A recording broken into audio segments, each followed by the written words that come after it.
relire son président et personne ne dira son nouveau président, dont il semble jouer d'avance qu'Abdelaziz Bouteflika va rempiler pour un 4e mandat. Mais si les opposants à l'indéboulonnable président ne doutent pas un seul instant que la fraude sera la véritable gagnante du scrutin, ça ne les empêche pas de critiquer inlassablement la débâcle politique algérienne. C'est un reportage de Farouk Atig et Yassine Benrabia. Il brigue un 4e mandat, mais sa dernière apparition publique remonte à 2 ans déjà. Jamais dans l'histoire algérienne et même du reste du continent, un chef de l'État sortant candidat à sa propre succession n'aura été si absent de sa propre campagne. Jamais non plus l'image de ce président vieillissant et malade n'aura tant hanté les rues de la capitale. On parle d'un mort-vivant que peut-être qui a fait beaucoup pour l'Algérie, mais il faut le laisser tranquille maintenant. Il faut parler de lui à titre presque posthume. 40 millions d'Algériens. Hein 40 millions d'Algériens يحكم فيهم واحد مريض. ما نحن كمرض غادي مونغول. Militant des droits de l'homme, Hossein Zerwan a le pouvoir dans le collimateur. Régime illégitime, système corrompu et inefficace.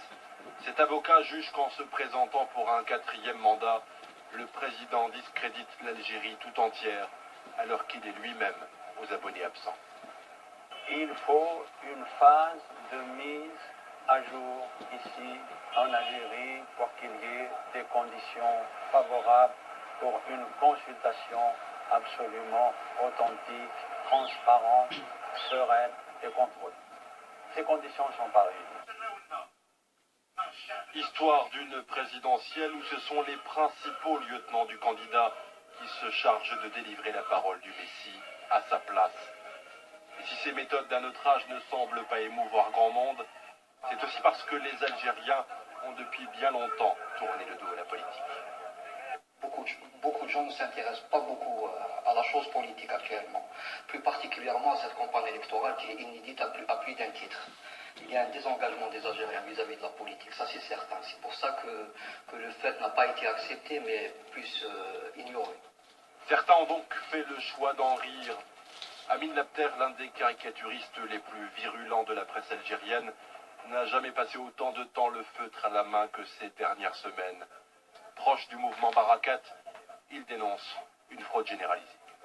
C'est des méthodes qui sont ancrées, qui sont enracinées, qui ne vont jamais changer. Les tenants du pouvoir en Algérie se sont habitués à ces pratiques et ils vont en user et en abuser pour se maintenir, pour maintenir leurs intérêts. Si la victoire de Bouteflika paraît jouée d'avance, la vraie surprise de cette présidentielle pourrait bien venir de l'abstention qu'on annonce plus massive que jamais. Et pour aller